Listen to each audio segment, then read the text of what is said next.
Olá, gente querida, gente amiga do canal Paz e Bem, tá aqui. Tá aqui, lindo, né? São Bernardo. Hoje é dia de mergulharmos aqui no curso de espiritualidade de Faustino Teixeira, curso aula número 91 desse nosso curso de Faustino Teixeira. Hoje é dia de mergulhar e mergulhar profundamente no universo. No universo de quem?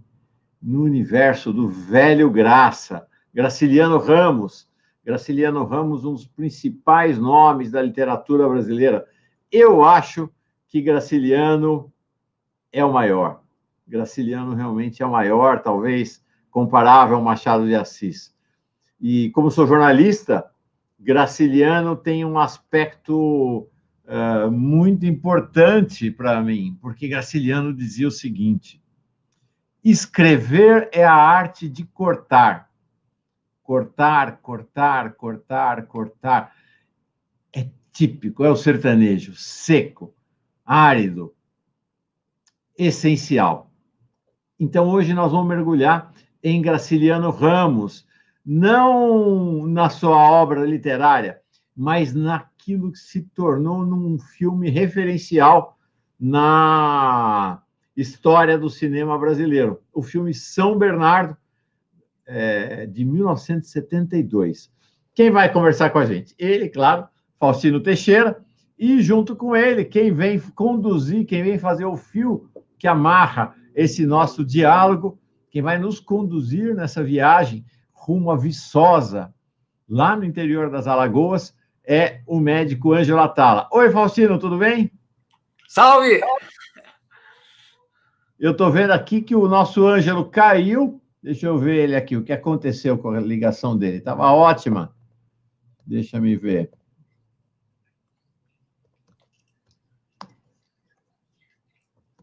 Deixa eu falar para ele voltar aqui a nossa conexão. Ele deu algum probleminha aí numa queda dele. Enquanto ele não chega, eu vou saudando quem chegou para a nossa conversa. Você está bem, Faustino? Estou bem, graças a Deus, firme e forte. Como é que você está de aniversário? Recém-feito. Pois é. Agora 67. Ô, menino. 67, é uma data bonita, né? Legal, linda, linda, linda, linda. Tá aqui a Maria de Fátima Cardoso Coelho, mandando boa tarde dela, perguntando se vai ficar gravado. Vai ficar gravado para sempre aqui no canal Paz e Bem. Você, inclusive, tem uma playlist, uma lista com todas as 91 aulas, 90 aulas, e hoje é 91, 91ª aula do Faustino Teixeira. A Dorothy Nogueira, também mandando boa tarde. A Regina Azevedo, de Coatis, no Rio de Janeiro.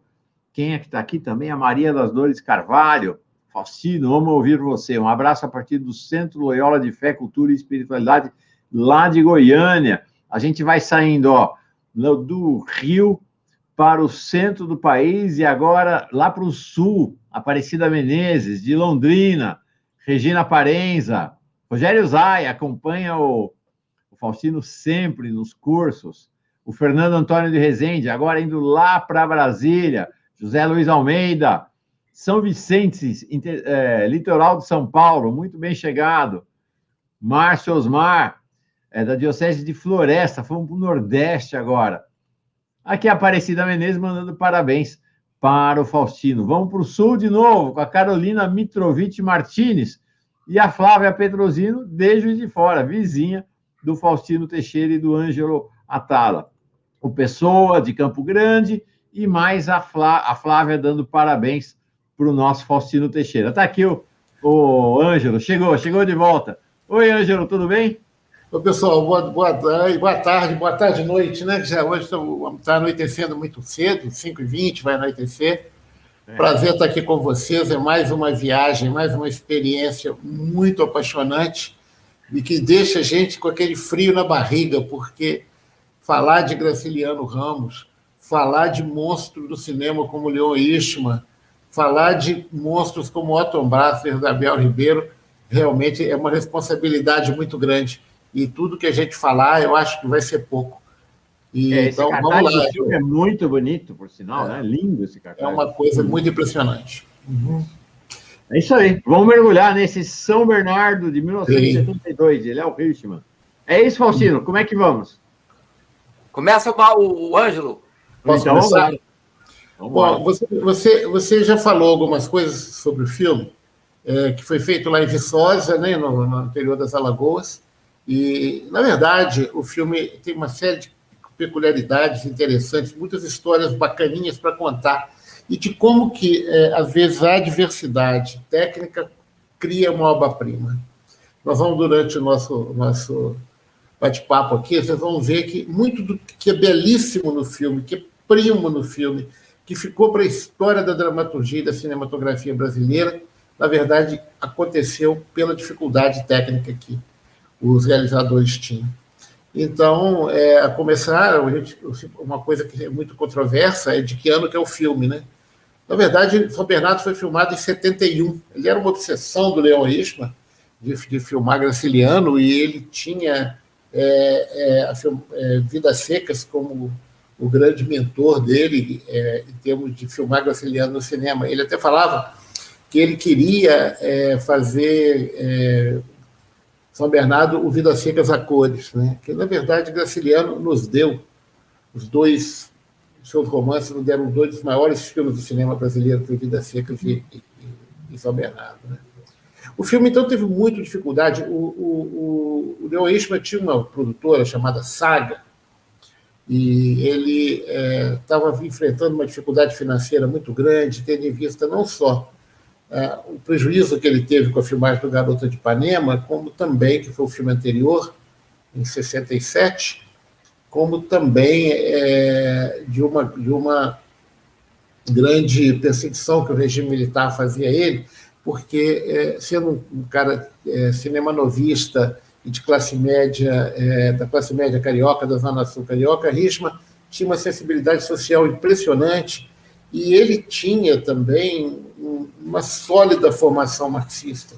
E ele tenta colocar isso no filme várias vezes através da dialética das imagens, que nós vamos discutir um pouquinho também. Então, ele não conseguia lançar o filme, e aí você pode procurar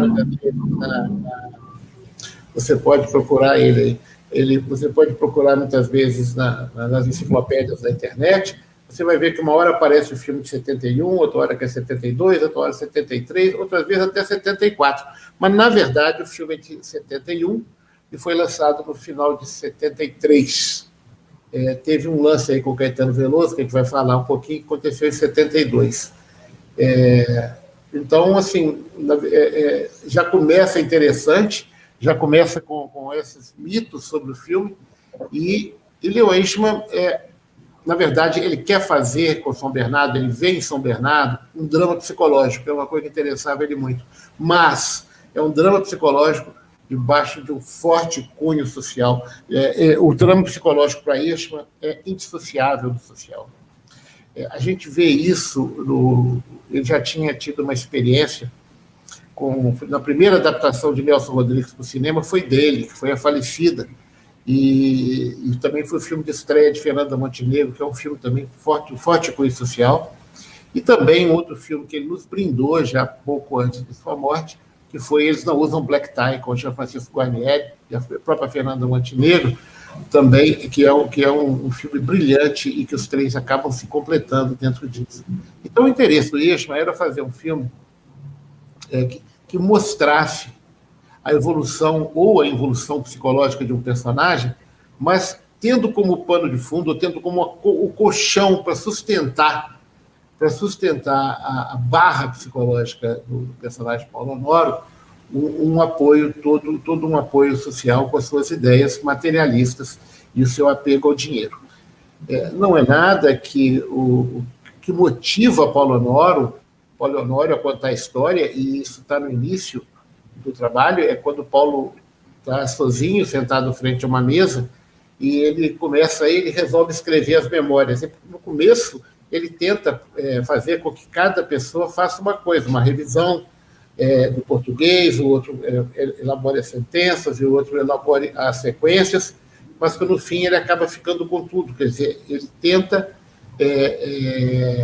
com que o que ele fez a vida inteira, que é usar as pessoas para o seu benefício, ele se vê sozinho. Então, ele resolve escrever as memórias dele de forma solitária. E aí é que, para mim, tem o momento capital da história, o momento capital do filme. Quando ele, no começo de escrever suas memórias, ele fala o seguinte, que se fosse possível recomeçar, ele sabe que aconteceria exatamente tudo como aconteceu. E que ele fala, não consigo modificar-me. E é isso que mais me aflige. Quer dizer, todo o drama que vai se desenrolar, ou que se desenrolou, e que ele vai nos contar, dentro da sua ótica, ela, para ele,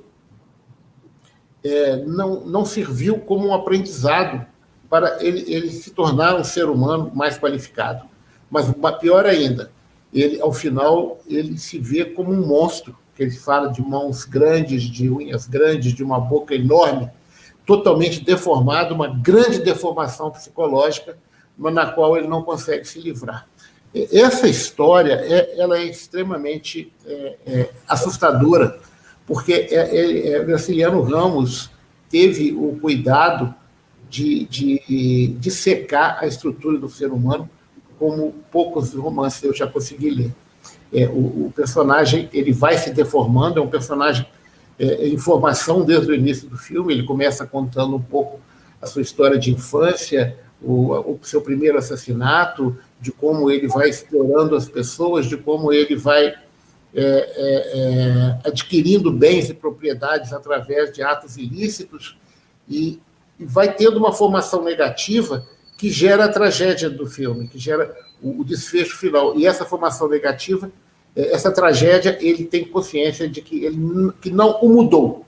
Ele continua o mesmo personagem monstruoso que se avizinha no início do filme, né?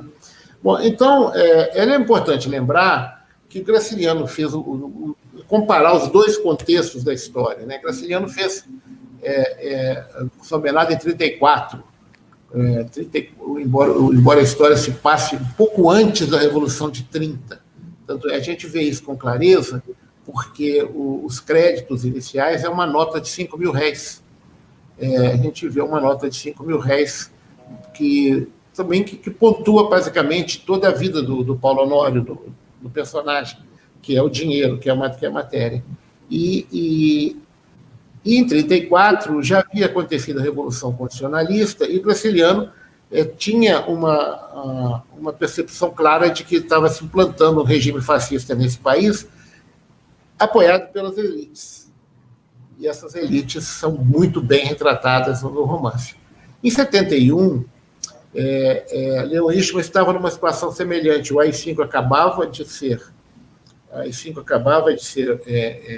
promulgado em 68, o golpe militar foi apoiado pelas elites, e as questões sociais da ocupação da terra, do latifúndio, da desigualdade social, eram basicamente as mesmas da época do Romance de Graça com a época da filmagem de Hirschman. Hirschman é bom ver, ele já é uma fase mais avançada do cinema novo, em que ele tem uma preocupação estética realista maior. Na verdade, o cinema novo já estava nos seus estertores ali, mas a preocupação estética de Hirschman com o realismo é muito importante, que a gente vai falar um pouco sobre ele, né? O filme tem uma história de um cara chamado Paulo Honório, que tem uma ascensão, e conta a ascensão social dele. Ele trabalha inicialmente como agiota, depois como caixeiro viajante, num Brasil que é pós-colonial e é pré-industrial.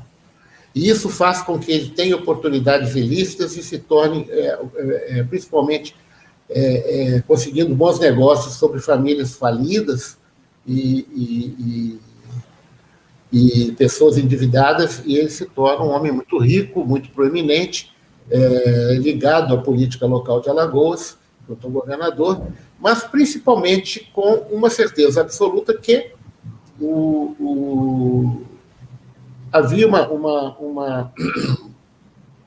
havia algo que fez com que ele se transformasse num homem rico, que é justamente a desigualdade.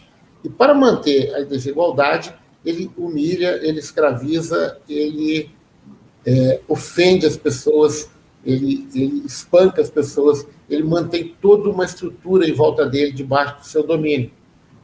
Até que ele resolve ter um herdeiro para a fazenda de São Bernardo, que ele compra de um herdeiro falido, que é o Padilha.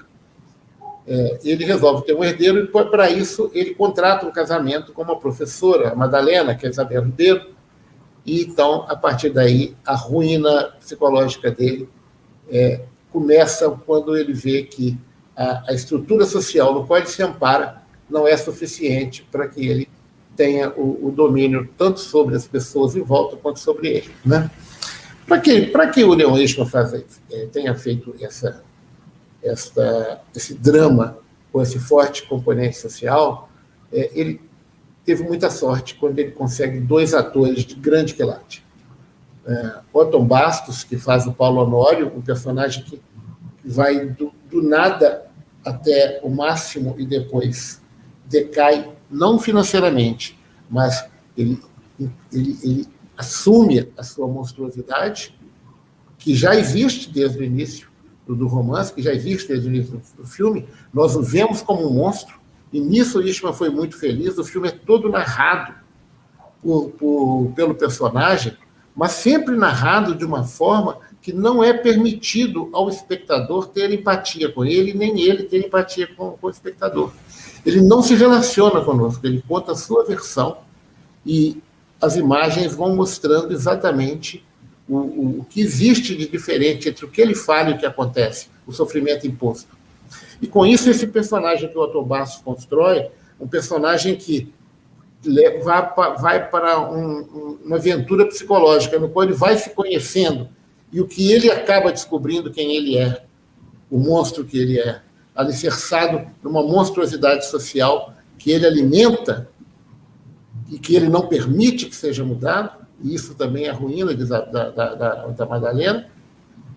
O Bastos, então, ele vai nos narrando isso sem permitir qualquer empatia com o espectador, com o personagem, qualquer interferência. E o outro personagem que foi muito feliz no Eastman foi a Madalena, que foi vivida pela grande Isabel Ribeiro, que nos deixou muito prematuramente. Talvez seja o maior papel da interpretação da Isabel Ribeiro, em que ela interpreta um personagem que, através do seu imobilismo, a sua incapacidade de transformar o Paulo Honório e a sua incapacidade de transformar a condição dos moradores da fazenda, dos colonos, o seu imobilismo leva à transformação do próprio personagem, a ponto de ele, ao final, se reconhecer como o monstro que ele é, né? Essa voz do Otton Bastos é muito impressionante durante todo o filme. Ele fala de forma muito pausada, e sempre com o seu próprio ponto de vista. Ele não permite, de forma alguma, que algum questionamento seja feito pelas atrocidades que ele comete. Entendeu? E isso aí, Eastman foi muito importante. Ele tinha muito medo de você identificar com o personagem do Otton Bastos. O Otton Bastos é um personagem, o Otton Bastos é um ator muito carismático, e muitas vezes você corre o risco de transformar uma figura monstruosa nessa numa pessoa aceitável, né? E então ele faz com que a transformação do Paulo Honório durante o filme seja muito sutil. E para fazer essa transformação, aí veja essa imagem, que coisa linda. Para ele fazer essa transformação de forma sutil, ele trabalha com a câmera. Ele trabalha com a câmera, em que a câmera praticamente fica fixa o tempo todo. A câmera não se move. Raramente há um movimento de câmera. Eu me lembro de apenas um único movimento de câmera, que é o monólogo final da Madalena, junto com ele, em que a câmera se aproxima muito lentamente, tentando desnudá-la. É um movimento de quase 3 minutos, em que Isabel Ribeiro, já alheia, completamente ausente do diálogo junto a Paulo Honório, ela sequer consegue piscar os olhos. Fora disso, você não vê a câmera se movimentando, você vê os personagens se movimentando. esse realismo do Leon Isham é muito importante na estrutura do filme. Essa estrutura narrativa do filme, em que você tem uma câmera fixa, planos amplos, os personagens se movendo dentro do plano. Na maior parte das vezes, você vê personagens parados e um movimentando. Quase sempre quem se movimenta é o Paulo Honório.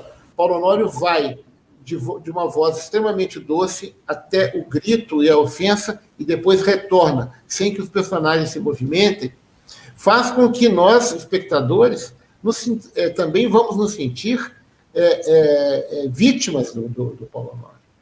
Esse movimento de câmera, essa magia entre dramaturgia e cinematografia, uma mise-en-scène teatral associado à mise-en-scène cinematográfica, é uma grande descoberta, talvez assim, é o que transformou o filme São Bernardo na obra-prima que ele é.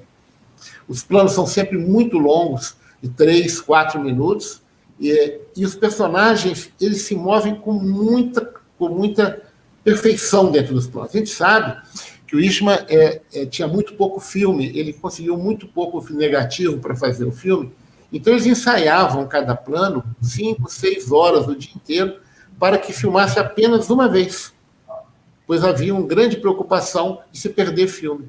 Por outro lado também, ele tinha equipamento de iluminação muito limitado, muito primitivo, apenas 4 lâmpadas, e ele aproveita muito a luz do dia, ele aproveita muito a fotografia com a luz do dia. Então, tudo isso acabou gerando um casamento entre imagem e movimento, em que uma câmera fixa passa desapercebido o filme inteiro com um grande movimento. E essa operação narrativa ela é extremamente sofisticada. Na narrativa de Paulo Honório, com a câmera fixa frente a ele sentado em uma mesa, escrevendo com uma vela, você vê o passado e o presente se misturarem. Você vê vozes do passado chegando, vozes do presente chegando, de uma forma extremamente sólida, de uma forma extremamente destituída de adornos, sentimentalismos ou ornamentos necessários. Apenas a voz dele e as vozes que se aproximam dele, ou através de imagens ou puramente vozes, dão essa unidade à narrativa dele. E a outra coisa que é importante na narrativa e que dá unidade ao filme, o Mauro, pessoal, que eu acho legal, é que toda a trajetória de Paulo Honório é ponteada pelo materialismo, é ponteada pela aquisição de bens, é ponteada pelo dinheiro a qualquer custo, é ponteada pelo poder através da destruição das pessoas. E esse poder é chamado de dinheiro. Isso dava para Paulo Honório uma segurança muito grande, que começa a se quebrar no momento que Madalena entra na vida dele. Além dessa operação narrativa sofisticada que eu falei, o filme tem alguns elementos estéticos que até hoje são estudados pelos estudiosos do cinema como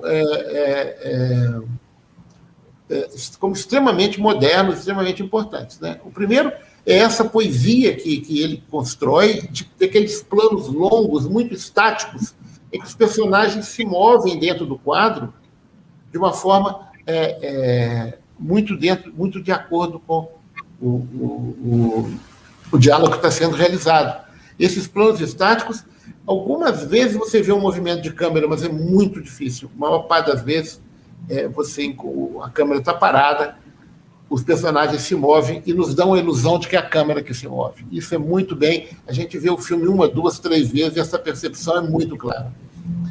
A outra coisa que também é muito importante no filme é como ele tinha pouco recurso de iluminação, e o Lauro Escorel, que é o diretor de fotografia, era o seu filme de estreia. Ele era irmão do Eduardo Escorel, que foi o grande editor de filmes do Cinema Novo. Praticamente todas as montagens dos filmes do Cinema Novo dos anos 60 foram feitas pelo Eduardo. Mas, então, essa iluminação é muito cuidadosa e eles usam muito a luz natural. Eles sabem, por exemplo, que alguns momentos em que a luz entrava em algum ambiente era aquele momento de filmar, e aquele momento não podia ser perdido. E, para isso, ele trabalhou junto com o figurinista, que é o Luiz Carlos Ripper, para que tivesse uma ordenação de cores e ornamentos dentro dos quadros que facilitasse a difusão da luz. E a gente vê isso com muita clareza, ele usa muito tom pastel, ele não usa muitos ornamentos nos ambientes, ele usa roupas muito pouco coloridas, faz com que aquela luz ela ganhe uma vida muito maior por causa do fato dela, desculpa, me faltou, mas que essa luz ganha uma vida maior, pois ela não compete com a cor. Ela não compete com a cor. Nessa cena, por exemplo, que você está colocando, você vê claramente que existe apenas uma cor, praticamente, que é o vestido goiaba da Isabel Ribeiro. E, finalmente, em termos estéticos, e isso também, como eu falei no início, foi muito pela dificuldade de se movimentar uma câmera muito grande, que ele trabalhou com uma câmera gigantesca, e é que ele usou muito a profundidade de campo. E o uso da profundidade de campo no filme, utilizada de forma brilhante, muito inteligente. E eu tenho uma cena perfeita que Isabel, Madalena se despede dele na igreja, em que ela vai caminhando para até desaparecer na escuridão da igreja, pouco antes da sua morte, em que talvez seja uma das cenas mais perfeitas de uso de profundidade de campo já vista. Eu não sei se é possível de mostrar a cena. Eu tenho a foto e tenho o trechinho do filme. É o trechinho do filme, né? É o trechinho do filme, eu queria que você mostrasse. Tá? E outras, essa despedida dela, ela vai entrando pela luz, em que ela vai se desfazendo como um fantasma. É interessante que isso foi filmado ao meio-dia, porque essa igreja onde foi filmado, haviam duas portas laterais onde o sol entrava, e aí ela reaparece no meio da escuridão pela própria luz do sol. É impressionante isso, de como que a luz natural é extremamente bonita em uma filmagem desse tipo. Você vê que ela está...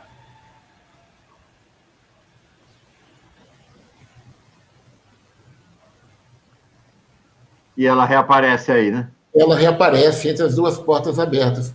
E aí ela se desfaz como um fantasma, e é a última vez que ele a viu. Ela coloca o chale, né? Eu acho que, embora o filme tenha mais outros... uma vez aqui, tá?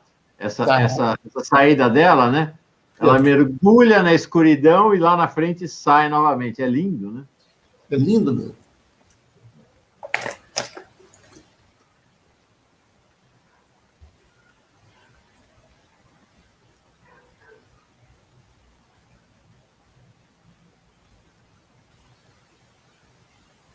É de uma grande beleza, e há outros momentos no filme que ele usa a profundidade de campo com muita inteligência.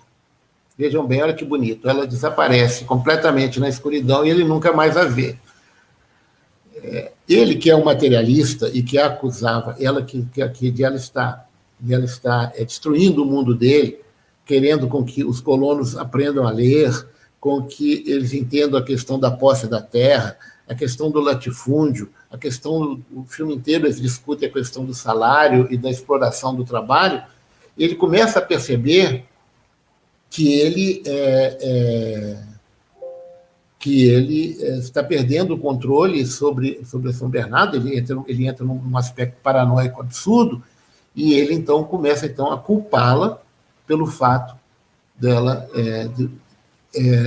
de ela estar interferindo naquele mundo perfeito dele, em que ele reina e as pessoas trabalham. E ele, então, na sua paranoia, não é uma paranoia apenas de ciúme de sexo. Ele começa a acusá-la de ter amantes entre os colonos, entre os boiadeiros, com o juiz, até com o próprio contador dele. E essa acusação vai levando ela a uma humilhação muito grande. Mas como que ele justifica esse ciúme? Ele é um homem que não sabe amar. Ele não sabe amar, então, para ele justificar o ciúme como um ciúme amoroso, para ele é impossível. Ele justifica porque ele a vê como uma comunista, uma materialista histórica, uma mulher que reza a cartilha russa. É bom lembrar que a Revolução Russa tinha começado há menos de 17 anos, quando o Graciliano Ramos lançou o livro, né? Então, aquilo ali é a destruição do mundo dele.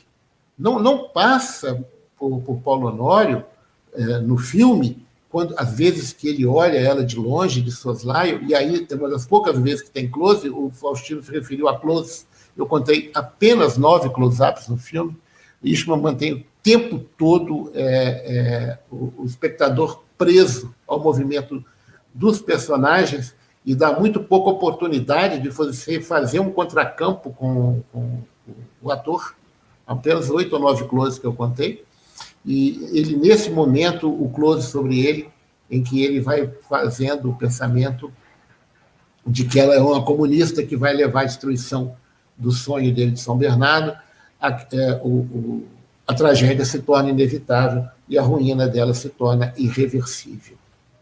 Para pontuar isso tudo, Bispo teve mais uma felicidade, mais uma coisa maravilhosa, que foi a música de Caetano Veloso. Alguém falou com o Caetano, eu também li que o Graciliano Ramos não gostava de música, eu não sei se vocês leram isso, se é verdade. Que ele não gostava de música, não, o Graciliano não gostava de música. Então, o Caetano Veloso estava voltando do exílio, final de 71, início de 72, e havia uma proposta para que o São Bernardo fosse disputar Cannes. E o presidente do júri do Cannes, que era o Luiz Malha, era a favor que fosse São Bernardo. Então, eles estavam muito preocupados, era fevereiro, o Caetano tinha voltado recente, tinha ido lá para o elétrico, estava muito gripado, e eles pedem ele rapidamente para fazer a música. Então, pelo amor de Deus, você está voltando do exílio, eu sei que você só tem 4 dias para fazer a música, e você acabou de sair do carnaval, vem cá. Ele se trancou e fez uma das peças mais maravilhosas de trilha sonora de cinema que eu conheço.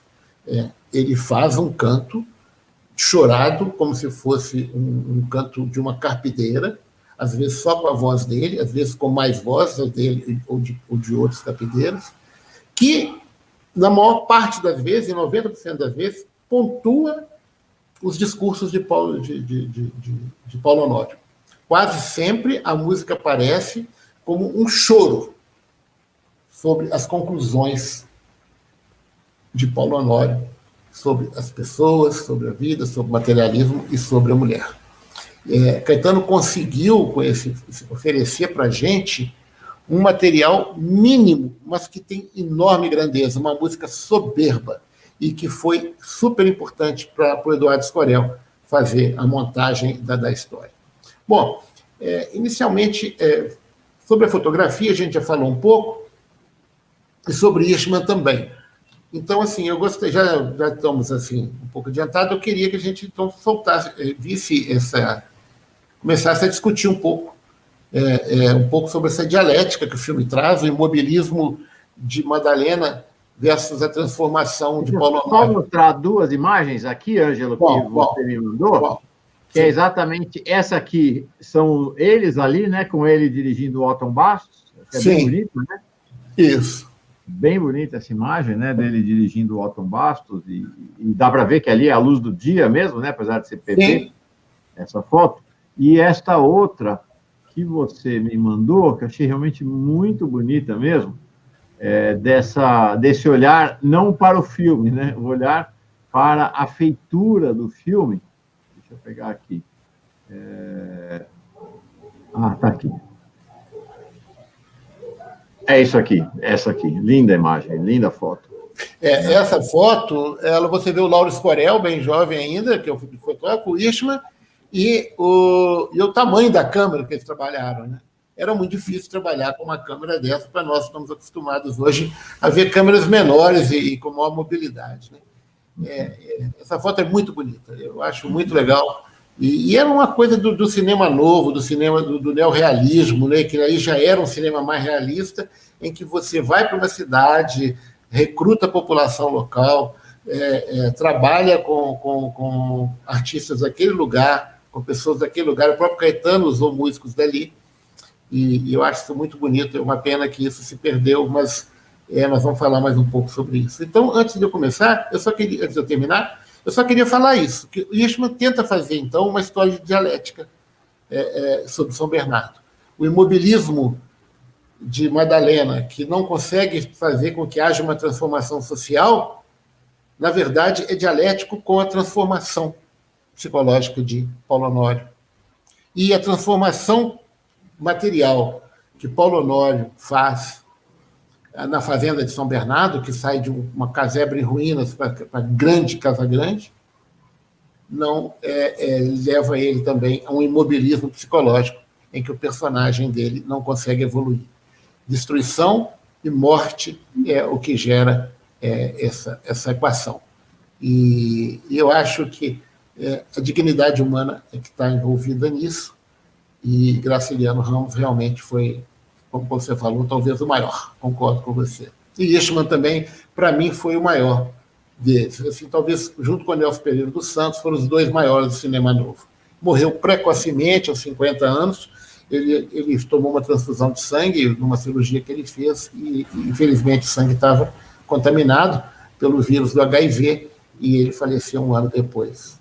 E foi uma grande perda para o Brasil como um todo. Né? Era um grande intelectual, uma pessoa fantástica.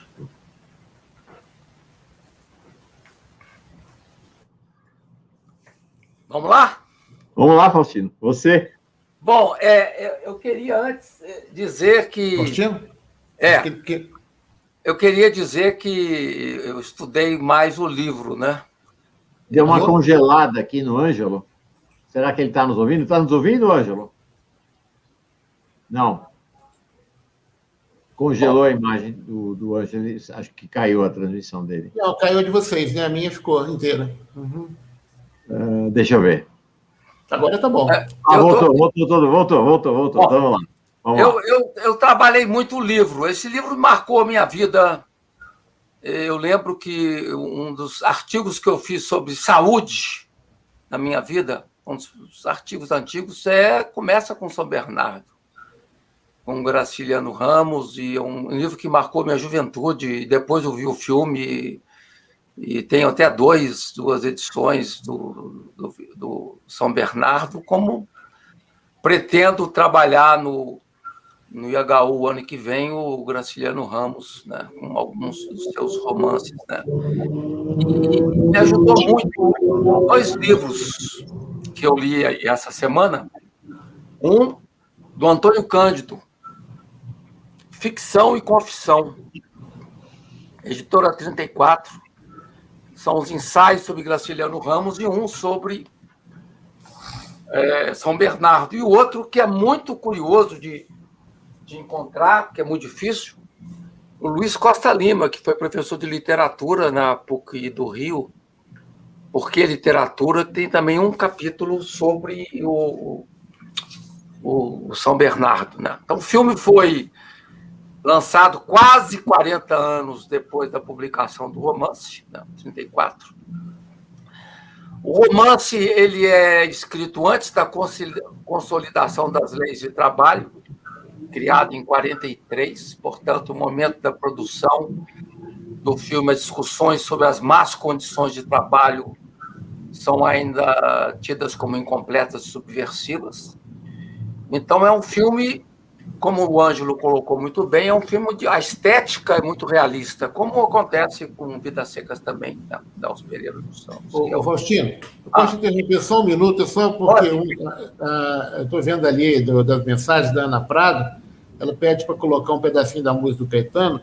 Essa música ele nunca gravou, você nunca vai encontrar. Para você ouvir a música, tem que ver o filme, Ana. E a música é linda. É lindo. Vale a pena ver o filme só para ouvir a música. Desculpa, Faustino. Então, a releitura do livro acompanhou outra coisa muito importante, que o Leon Richman fez questão de, durante todas as etapas da produção, a releitura do livro. O livro esteve presente o tempo todo, né, ali junto.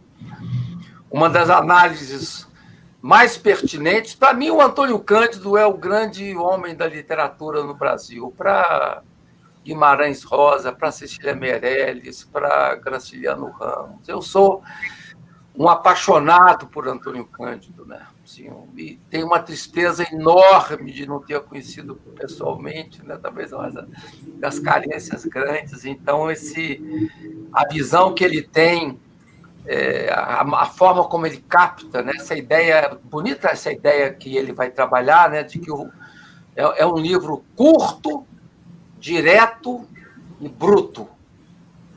Isso aí, a gente que está acostumado a ver Bergman, está acostumado a ver Asas do Desejo, que você tem tanta diversidade, aqui não é seco, né? Então, Paulo Honório, ele na prática, diz o Antônio Cândido, é modalidade de uma força que o transcende e em função do qual ele vive, que é o sentimento de propriedade. Essa imagem, de ser propriedade. Né? É um tema recorrente no marxismo da época também. E aqui eu lembro 2 autores que marcaram muito Juiz de Fora e que tratam o tema do filme, que é o tema da reificação, a coisificação do personagem Paulo Honório. E os 2 autores são o George Lukács e o Lucien Goldman. Foram autores que eu li muito, sobretudo o Lucien Goldman teve muita influência aqui na minha cidade, Juiz de Fora, por causa de um dos grandes divulgadores do Lucien Goldman e do Lukács em Juiz de Fora, que era o Zé Paulo Neto, que sempre atuou muito nessa reflexão sobre o marxismo no Brasil. Né? Então, o tema do filme é reificação. Na visão de Costa Lima, em seu livro que eu apresentei para vocês, a tragédia do Paulo Honório tem suas raízes na reificação da vida e dos valores estabelecidos pelo afã, pela gana de posse da fazenda de São Bernardo. Né? Então, ele seleciona da vida e do mundo os seus aspectos meramente quantitativos. A educação, que vai ter a escola, a religião, que vai ter a igreja, né, que ele vai construir lá.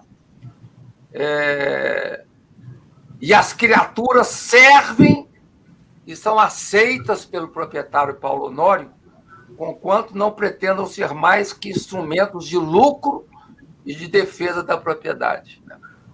As criaturas que serviram Paulo Honório durante toda a vida são bichos. O Graciliano vai falar muito claramente isso, são bichos. Né? Madalena, a mulher, é a única coisa que ele não consegue transformar em quantidade.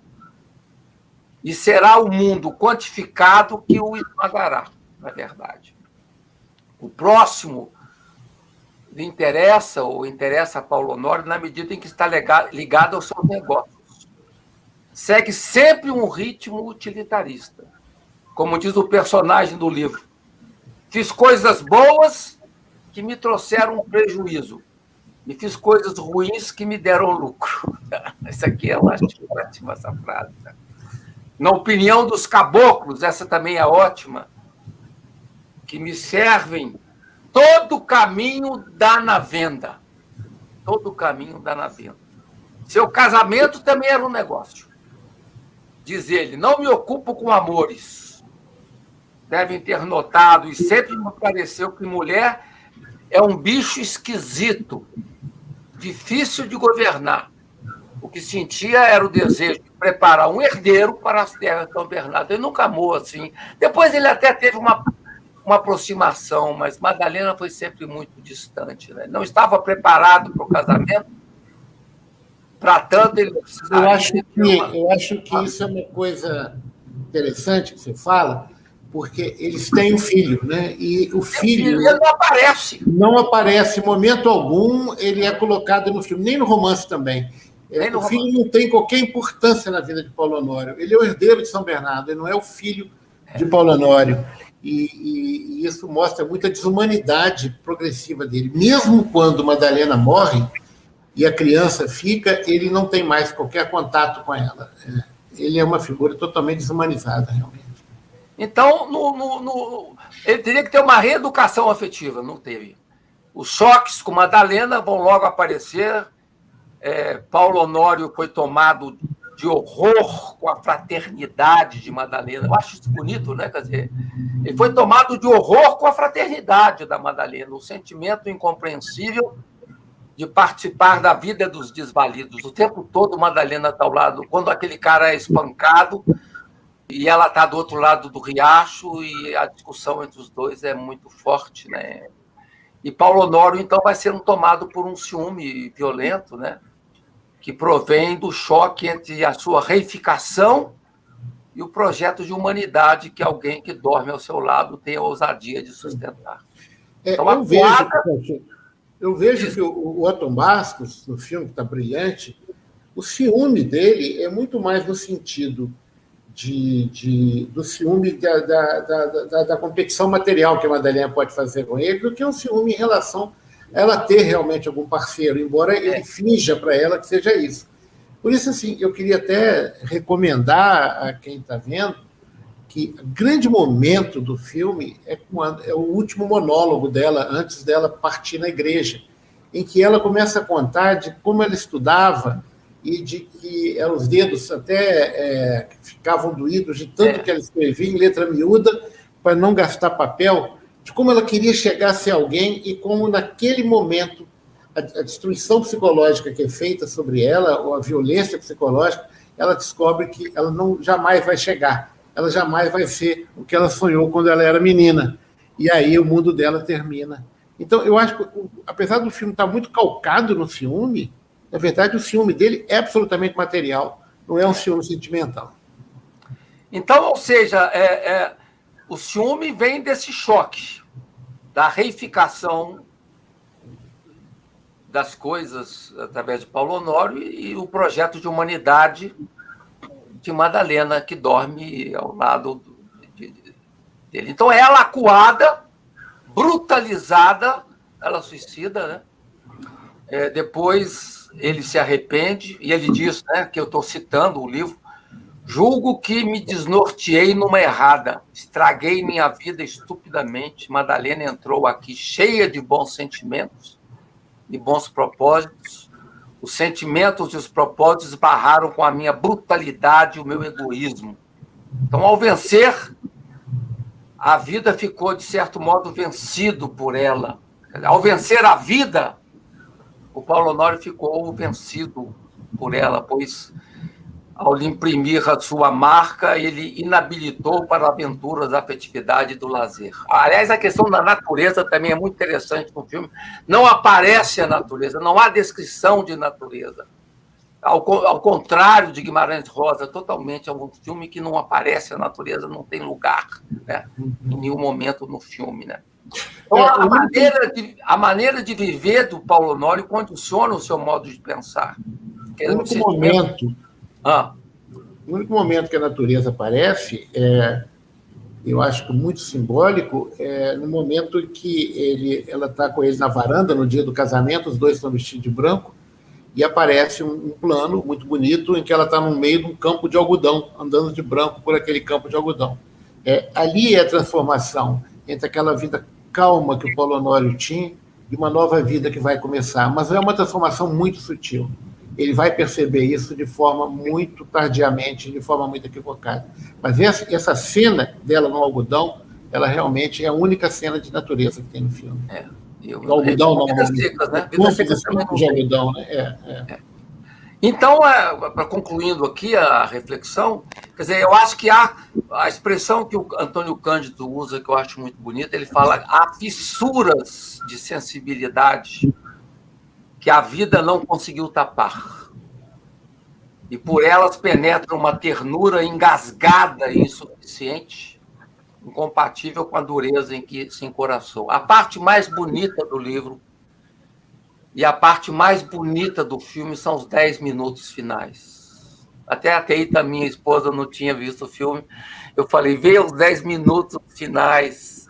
Mas no livro é mais forte ainda, porque ele está numa mesa de madeira e me lembrou a Hora do Lobo, do Bergman, a hora que no Bergman ele acende o fósforo e tenta contar 1 minuto. O Paulo Honório acende o fósforo, põe na mesa e começa a refletir sobre a vida e fala, eu já estou velho, já estou com 50 anos, e o que foi minha vida? Minha vida foi passar a vida inteira buscando comida para os filhos, para os netos. Começou a falar, né, dizendo como é que a vida o brutalizou. Aí você até citou, né, o Ângelo, com muita propriedade, os meus dedos endureceram, meu nariz endureceu.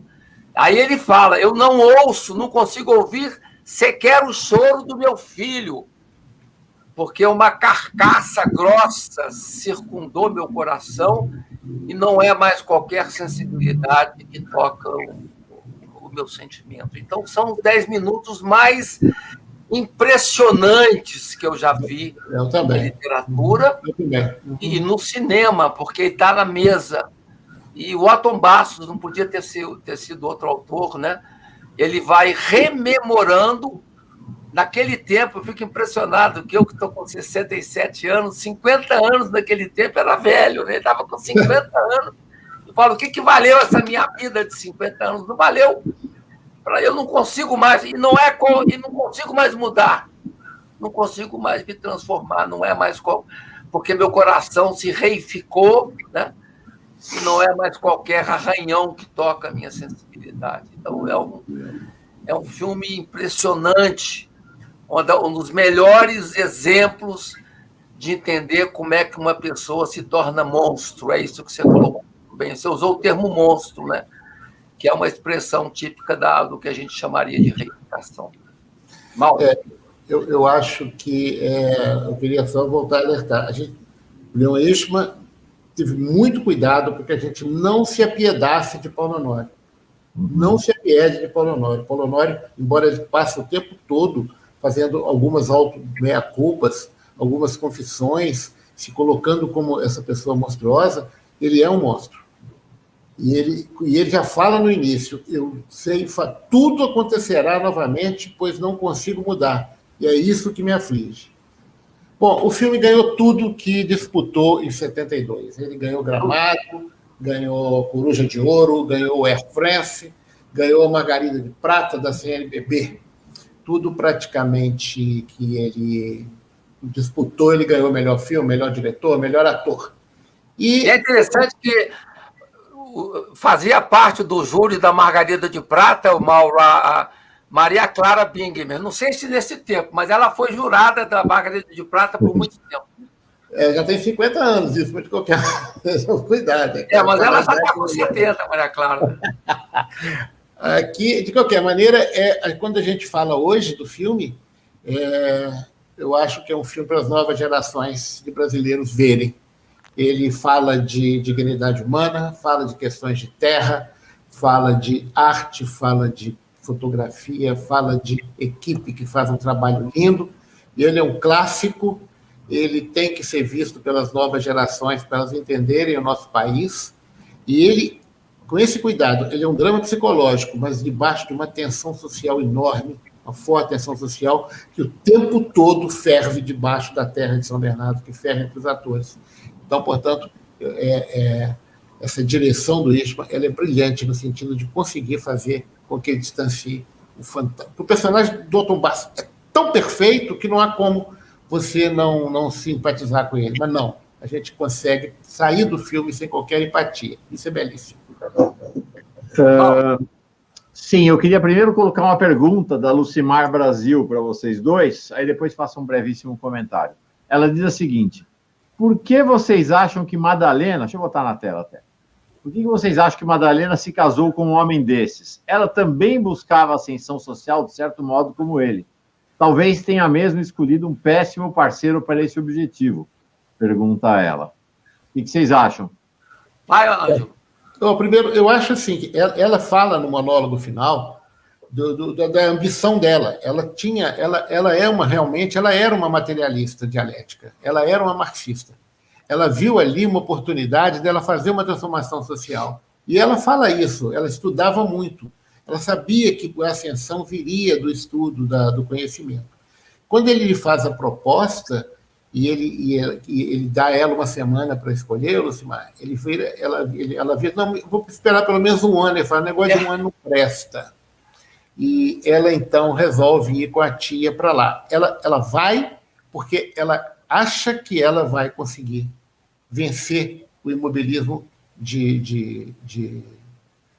vencer o imobilismo de Paulo Honório, que ela vai gerar uma transformação social e que ela vai ter uma vida. Eu acho que ela escolhe, na verdade, ela escolhe a vida dela. Ela escolhe o objetivo dela, que é a transformação social, e esse fracasso dela que leva ela à morte.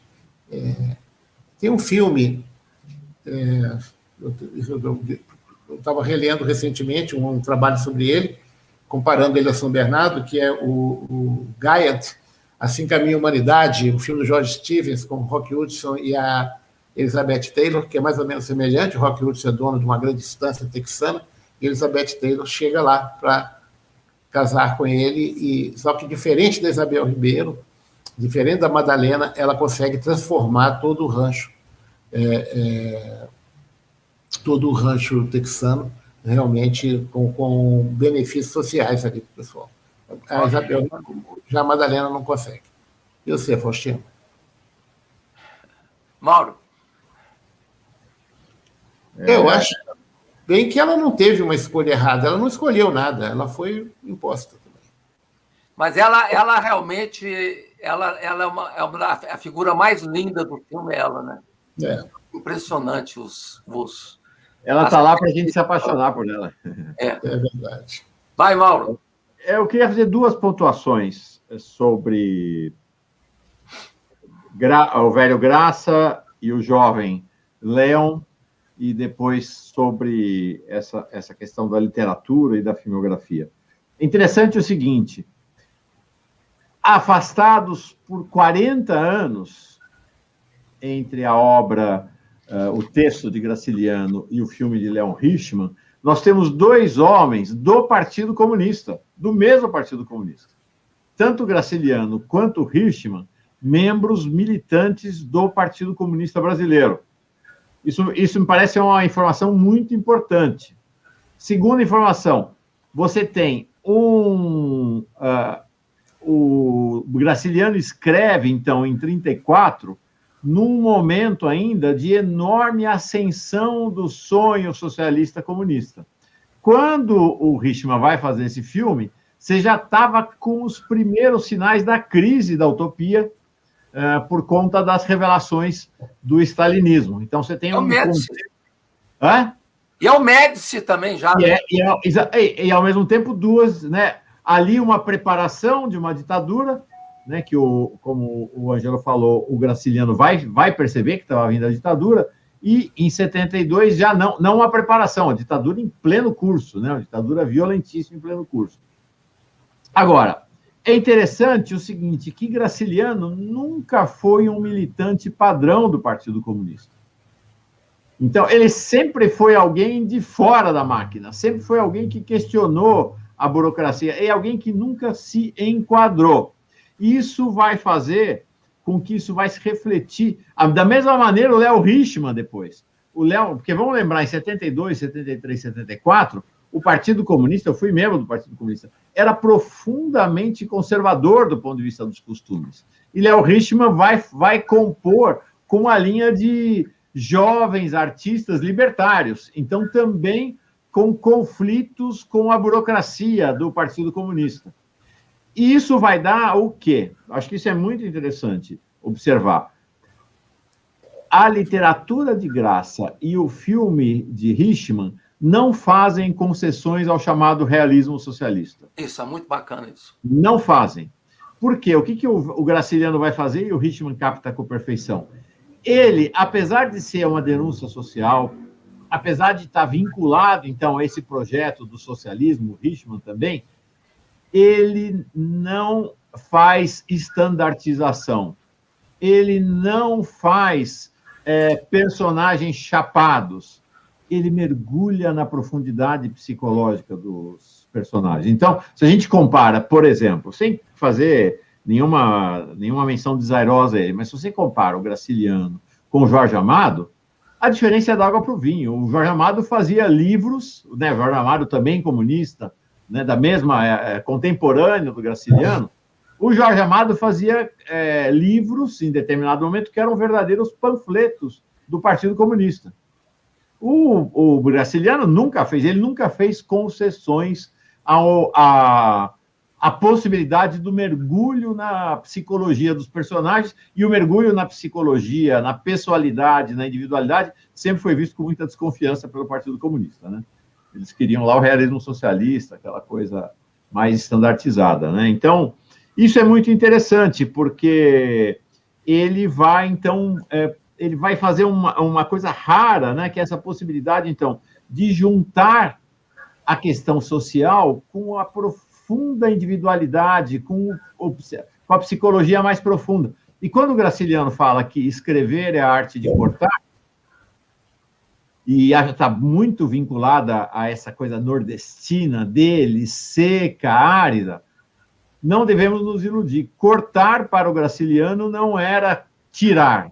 Cortar era aprofundar. Quanto mais ele cortava, mais ele aprofundava, mais ele mergulhava nesse sentido psicológico do sofrimento dos seus personagens, né? Então, acho que isso são elementos muito fortes e é muito interessante. Precisava ser um comunista, também contestador, que também não se enquadrava nesse manual do Partido Comunista, que 40 anos depois fosse fazer um filme que capturasse essa dimensão do Graciliano, né?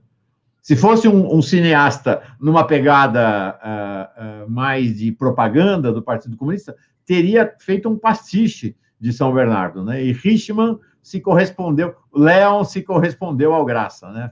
Foi bem interessante, né? Agora, é interessante que o livro, né? É um livro muito gostoso de se ler. Ele escreve muito bem e é apaixonante, né? Você é envolvido. É mais ou menos o mesmo envolvimento que eu tive com São Bernardo, eu tive com o Quarupi do Calado. Foi na mesma época, né? Que os jovens liam São Bernardo, liam Quarupi, né? Então, e num momento tão... E no caso do filme, um momento tão difícil da nossa história do Brasil, né? Quer dizer, então, assim, muito... Inclusive, falam, Ângelo, que aquela cena do espancamento queriam tirar do filme, mas o diretor manteve, né? Tinha uma cena do espancamento que queriam tirar. Ele teve muito problema com a censura, por isso que o filme de 71 só foi liberado realmente no final de 73.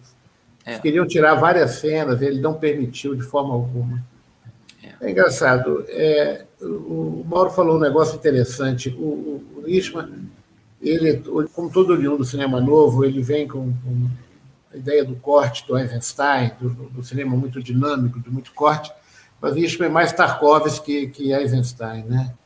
E realmente eu acho que você tem toda a razão. Você foi muito feliz nessa comparação. O que eu acho também, Faustino, é que a pessoa às vezes fala comigo, pô, você está fazendo um filme de 50 anos atrás, mas o filme é atual. Os conflitos de terra continuam. A desigualdade social é cada vez pior. A violência contra as minorias continua. Então, assim, o que tem um filme de 50 anos? É uma pena que nós, em 50 anos, não tenhamos conseguido, no nosso país, resolver questões praticamente, como diz o pré-industrial e pós-coloniais. Pós-colonial e pré-industrial. Então, agora eu é interessante. Muito atual, e ele tem que ser visto como um filme atual, e não como uma peça de museu de 50 anos atrás. É igual o Guimarães Rosa. Quando o Mia Couto foi apresentar a edição número 22 da Companhia das Letras do Grande Sertão Veredas, ele falou, esse livro é de hoje. Acontece hoje, do mesmo modo que está acontecendo hoje, é o que aconteceu no momento que Guimarães Rosa escreveu. Então, é interessante isso da literatura brasileira, né? Como é que traz questões que, no fundo, significa o quê? Que o Brasil não mudou, né? Não mudou. O Brasil não mudou. Por isso que é importante para as novas gerações verem esses filmes e ver que tem muito de Brasil para ser feito ainda. Não, o Brasil não mudou e, ao mesmo tempo, a gente olha hoje para esses homens no contexto já não mais agrário, apesar de também agrário, né? Porque nós estamos falando dos grandes proprietários de terra, do agrobusiness aqui. Mas se a gente vai olhar para esses homens resultantes do neoliberalismo, esses grandes financistas, essa faixa ali desse 1 milhão, nessa nossa sociedade de 230 milhões, as questões pessoais, individuais, psicológicas, a monstruosidade do Paulo Honório está colocada também. Ela era também atual, não é só o cenário, não é só o plano de fundo. O cenário do contexto pessoal, individual, psicológico, da alma, é o mesmo também. Né? É o mesmo. Agora é interessante que o meu filho, que morou 4 anos em Laranjal do Jari, e teve ameaçado lá também, ele fala que a coisa que mais impressiona no momento atual é que você vai na região de banhos, que o pessoal do Laranjal do Jari vai tomar banho, que é um lugar bonito, no meio da floresta, né? E você avança para além do banho, você está nas plantations. Então, você está ali na zona da maior violência rural que você pode imaginar, com risco de morte, de denúncias, porque você vê a violência brutal do capitalismo no meio da Amazônia. Né? Então, você vê que a coisa que aconteceu ali, os Paulo Honórios estão vivos, estão ativos, estão batendo, estão matando do mesmo jeito. Quer dizer, então, quando o Ângelo falou que o diretor não quis apiedar-se em nenhum momento do Paulo Honório, significa que Paulo Honório está aí. Está aí. Paulo Honório está aí, perto de nós. Impressionante, tá mesmo. Muito perto de nós. Enfim, com toda uma lógica, um relativismo moral que está difícil. Vamos em frente. Valeu, gente. Passamos do horário, mas super valeu a pena. Realmente grande aula. É curioso porque são raros os filmes que, de fato, captam a essência do texto, né, do livro. E esse é um deles. Então, essa nossa conversa, que era sobre o filme São Bernardo, acabou sendo uma conversa sobre o filme e o livro, né, sobre Hirschman e Graciliano. Acho que tem um enorme diálogo entre os artistas e suas obras. Né? Foi muito, muito legal mesmo. Obrigado, Ângelo. Obrigado, Faustino. Maravilhoso. Gente, eu que agradeço. O próximo filme, então, é Morango Silvestres, né? Não perderemos, estaremos juntos, vendo lá o nosso querido Rodrigo. É isso aí. Próximo filme. Grande abraço. Rodrigo Petroni, Morango Silvestres, e aqui no curso de Faustino Teixeira, quarta-feira que vem, a segunda e última parte do mini curso sobre Ângelo Silésios. Vamos estar juntos. Deixa eu revelar uma coisa aqui que é preciosa. Saber que esse meu crítico de cinema predileto, que é o Ângelo Atala, é o médico meu e do Mauro, viu? É isso aí. Tá vendo que tem alguma coisa errada, algum nepotismo nessa história. Dividimos nosso médico e crítico de cinema. Que bom, muito obrigado pela oportunidade. Foi muito bom. Tá. Abraço, paz e bem. Parabéns pelo 67, Faustino. Paz e bem. Parabéns, paz e bem. Tchau.